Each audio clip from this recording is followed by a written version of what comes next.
अस्सलामुअलैकुम नाज़रीन, मेरा टीवी न्यूज़ में आओ आहियां सायरा सुमरो ऐं हिन बुलेटिन में मूंसां गॾु साथ ईंदो मुबशर सोलंकी। सभ खां पहिरीं हिकु नज़र हेडलाइन ते। परॾेही वज़ीर इसाक़ डार जो ईरानी हम मुनसिब सां टेलीफोनिक राब्तो। ॿिन्ही अॻुवाणनि पारां ईरान ऐं खिते जी सूरतहाल ते ख़्यालनि जी ॾे वठि। इसाक़ डार पारां खिते में अमन ऐं इस्तिकाम लाइ नेक ख़्वाहिशुनि जो इज़हार। गॾियल दिलचस्पी जे मामलनि ते ॿतरफ़ी मुशावरत जारी रखण ते इत्तिफ़ाक़। अमरीकी सदर डोनाल्ड ट्रम्प चयो आहे त कंहिं बि क़ाइल नाहे कयो त ईरान ते हमलो न कयो वञे। मूं पाण खे पाण क़ाइल कयो त ईरान ते हमलो न करणु घुर्जे। ईरान 800 माण्हुनि खे फाही ॾियण जो मंसूबो मुलतवी कयो।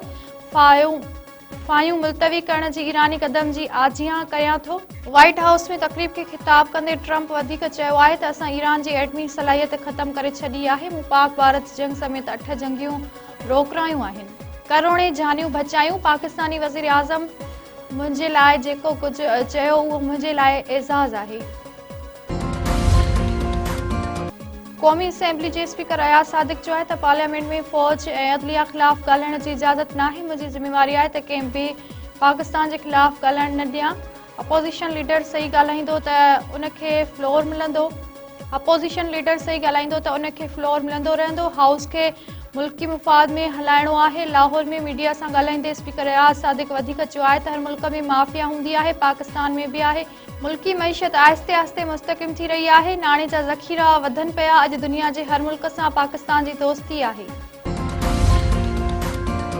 कराची में ॿारनि सां ज़्यादती जो जवाबदार साथी समेत गिरफ़्तार। एसपी ओभर दावा कई आहे त जवाबदार 100 खां वधीक ॿारनि सां ज़्यादती कई आहे। मुतासिर नींग जी निशानदी ते मुख्य जवाबदार खे गिरफ़्तार कयो वियो। पुलिस वटि 5 सालनि दौरान 7 ॿारनि सां ज़्यादती जूं शिकायतूं रिपोर्ट थियूं। मुख़्तलिफ़ ज़िलनि जे केसनि में DNA हिक ई शख़्स सां मिली।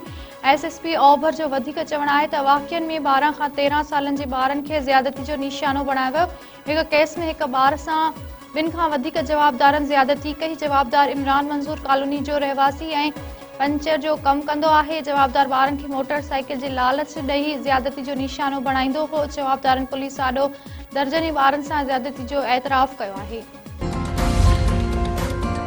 वॾे वज़ीर पारां ज़्यादती वाक़िअनि में मुलविस जवाबदार जी गिरफ़्तारी ते पुलिस खे शाहबाज़ जांच करे रोज़ाने जी बुनियाद ते केस जी अॻुवाराई रिपोर्ट ॾियण जो हुकुम। वॾे वज़ीर चयो आहे त ॿारनि जे तहफ़ुज़ लाइ सिंध हुकूमत केतिरा ई क़दम खयां आहिनि। हिन वक़्त ताईं रुॻो 7 ॿार साम्हूं आया आहिनि। पुलिस ॿियनि मुतासिर ॿारनि जी ॻोल्हा करे। मुराद अली शाह वधीक चयो आहे त पुलिस जवाबदार खे सज़ा ॾियण लाइ भरपूर क़दम खणे। शहर में कंहिं बि दरिंदे खे का बि जॻह नाहे। सिंध जे सीनियर वज़ीर शर्जील मेमन चयो आहे त ऐवान सदर सॼे पाकिस्तान जो आहे। उते हर सूबे जी ॻाल्हि थी सघे थी। बदकिस्मती सां पाकिस्तान में सियासत जो मयार हिक ॿिए मथां तनक़ीद करणु रहिजी वियो आहे। राणा सनाउल्लाह तनक़ीद न खेॾी त जवाब हितां खां बि ईंदो। इस्लामाबाद में मीडिया सां ॻाल्हाईंदे शर्जील मेमन वधीक चयो आहे त सिंध सूबे जहिड़ी कारकर्दगी ॿिया सूबा बि ॾेखारनि। थरकोल मां पैदा थींदड़ बिजली सॼे मुल्क खे फराहम कई पई वञे। PP हमेशा साफ़ियुनि जे हक़नि लाइ कमु कयो आहे। जर्नलिस्ट प्रोटेक्शन बिल सभ खां पहिरियां सिंध हुकूमत मंज़ूर कयो। GA सिंध हलचल जे बानी साईं GM सैयद जी अॼु 122 सालगिरह मल्हाई पई वञे। सनमे सैयद जे फ़िक्र सां सलहाड़ियल पार्टियुनि जा 6 धारदार जलसा रिथियल। सनान कुरैशी, रियाज़ चाडियो, नियाज़ कालानी, नवाज़ ज़हूर ऐं ॿिया अॻुवान ख़िताब कंदा। SUP जे जलसे में तहरीक तहफ़ुज़ आहीन पाकिस्तान जी क़यादत शरीक थींदी। सभई कारकुन संग पहुची विया। मुख़्तलिफ़ हंधनि ते काफ़िरनि खे रोकण लाइ पुलिस जूं रुकावटूं ऐं गिरफ़्तारियूं।